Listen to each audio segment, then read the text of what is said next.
Kidney हमारे शरीर में इलेक्ट्रोलाइट्स को बैलेंस करती है, लेकिन टमाटर का सेवन भी सीमित मात्रा में करना चाहिए। ऐसे खाद्य पदार्थों से बचना है जो लीवर को अधिक मेहनत करने पर मजबूर करें, लेकिन दूध उन्हीं लोगों के लिए सही है जिन्हें यह सूट करता हो।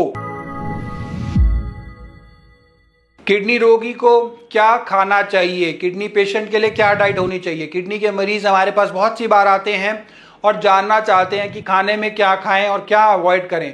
नमस्कार, मैं डॉक्टर पुनीत धवन कर्म आयुर्वेदा में आपका स्वागत करता हूं। किडनी फेलियर पेशेंट के लिए डाइट का बहुत महत्व होता है, क्योंकि जो खाना हम खाते हैं उसका सीधा प्रभाव हमारे शरीर पर पड़ता है। यदि हम पौष्टिक और संतुलित आहार लेते हैं तो शरीर स्वस्थ रहता है और किडनी की कार्य क्षमता को सुधारने में मदद मिलती है। वहीं यदि गलत खान पान किया जाए तो इसका नकारात्मक प्रभाव पड़ता है और समस्याएं बढ़ सकती हैं। किडनी फेलियर पेशेंट्स के लिए विशेष परहेज भी जरूरी होती है, क्योंकि उनकी किडनी सही तरीके से टॉक्सिन्स को बाहर नहीं निकाल पाती, जिससे ब्लड में क्रेटिनिन और यूरिया का स्तर बढ़ने लगता है। क्रेटिनिन का उत्पादन हमारी मांसपेशियों में होता है जब प्रोटीन मेटाबोलाइज होता है। अगर हम ज्यादा प्रोटीन का सेवन करते हैं तो क्रेटिनिन का स्तर भी बढ़ जाता है। इसीलिए किडनी फेलियर पेशेंट को अधिक प्रोटीन वाले खाद्य पदार्थ से बचना चाहिए, लेकिन पूरी तरीके से प्रोटीन बंद हमें नहीं करना चाहिए। शाकाहारी प्रोटीन के स्रोत जैसे मूंग, मसूर, मोठ, इनकी दालें बेहतर विकल्प होती हैं, क्योंकि ये हल्की होती हैं और जल्दी पच जाती हैं। इनका सेवन सूप के रूप में करना अधिक फायदेमंद होता है, जिससे डाइजेशन आसानी से हो जाता है। वहीं नॉनवेज खाद्य पदार्थ जैसे चिकन, मटन, अंडे, मछली, इनको आपको पूरी तरीके से बंद कर देना चाहिए, क्योंकि ये अत्यधिक प्रोटीन से भरपूर होते हैं और क्रेटिनिन स्तर को बढ़ा सकते हैं। प्रोटीन के अन्य अच्छे स्रोत जैसे दूध और पनीर भी हो सकते हैं, लेकिन दूध उन्हीं लोगों के लिए सही है जिन्हें यह सूट करता हो, जो लैक्टोज इंटॉलरेंस ना हो। कुछ लोगों को दूध से गैस, एसिडिटी और लूज मोशन जैसी समस्याएं हो सकती हैं। इसीलिए यदि दूध अनुकूल है तो रोजाना आप 1 कप ले सकते हैं। घर में बना हुआ पनीर यानी कि छेना भी कभी कभी खाया जा सकता है। इन सीमित प्रोटीन स्रोतों से शरीर में जरूरी पोषक तत्व मिलते रहेंगे और क्रेटिनिन का स्तर भी नियंत्रित रहेगा। यूरिया का निर्माण हमारे लीवर में होता है। जब हम कोई भी भोजन खाते हैं तब सामान्यतः किडनी से शरीर से बाहर निकाल देती है, लेकिन जब किडनी ठीक से कार्य नहीं करती तो यूरिया का स्तर बढ़ जाता है।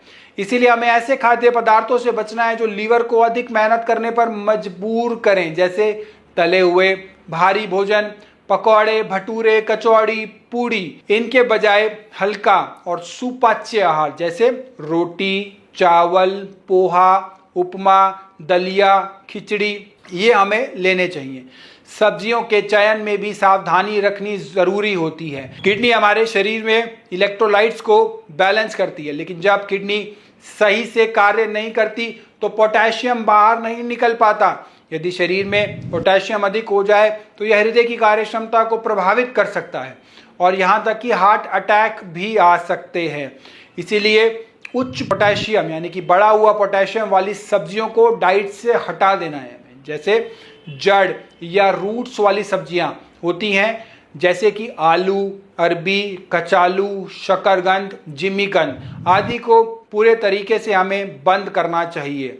हरी पत्तेदार सब्जियां जैसे पालक, बथुआ, मेथी, सरसों, धनिया, पुदीना, ब्रोकली आदि में भी पोटेशियम अधिक होता है, इसीलिए इन्हें भी सावधानी से खाना चाहिए। हरे पत्तेदार सब्जियों का साग या चटनी बनाकर बिल्कुल नहीं खाना है, क्योंकि इससे अधिक मात्रा में पोटेशियम शरीर में जा सकता है। लेकिन यदि इन्हें आप अन्य सब्जियों के साथ मिलाकर खाएं तो इनका सेवन किया जा सकता है। जैसे ब्रोकली को अन्य सब्जियों के साथ मिलाकर बनाना ठीक रहेगा, लेकिन केवल ब्रोकली की सलाद नहीं खानी चाहिए। धनिया और पुदीने का इस्तेमाल केवल गार्निशिंग के लिए किया जा सकता है, लेकिन इनकी चटनी बनाने से बचना है, चटनी बना के नहीं खाना। टमाटर का सेवन भी सीमित मात्रा में करना चाहिए। यह किडनी फेलियर पेशेंट के लिए पूरी तरीके से हानिकारक नहीं है, लेकिन इसे कच्चा सलाद के रूप में खाने से बचना है, नहीं खाना चाहिए।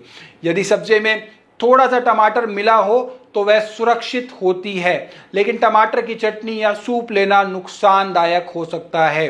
फल भी पोटेशियम से भरपूर हो सकते हैं, इसीलिए यह जानना जरूरी है कि कौन से फल खाने चाहिए और कौन से नहीं।